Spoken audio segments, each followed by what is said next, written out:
Utility stores corporation के हज़ारों daily wages मुलाजमीन के कम से कम माहाना तनख्वाह 37,000 रुपये मुकर्रर कर दी गई है। ज़रा के मुताबिक यूएससी के डेली वेजेस मुलाजमीन की कम से कम योमिया उजरत 1,427 रुपये कर दी गई।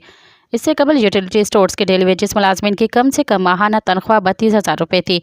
ज़रा के मुताबिक इससे कबल यूटिलिटी स्टोर्स के डेली वेजेस मुलाजमीन की कम से कम योमिया उजरत 1,231 रुपये थी। अब मैट्रिक अंडर मैट्रिक मुलाजमीन की योमिया उजरत 196 रुपये बढ़ जाएगी, जबकि FA, FSC, टीकॉम और ड्राइवर्स की योमिया उजरत में 115 रुपये का इजाफा होगा। BA और BSSC मुलाजमीन की योमिया उजरत 19 रुपये बढ़ेगी। ज़रा के मुताबिक वफाकी हुकूमत के फैसले की रोशनी में कम से कम तनख्वाह में इजाफा किया गया है, क्योंकि वफाकी हुकूमत ने बजट में कम से कम माहाना तनख्वाह या उजरत 37,000 रुपये मुकर्रर की थी।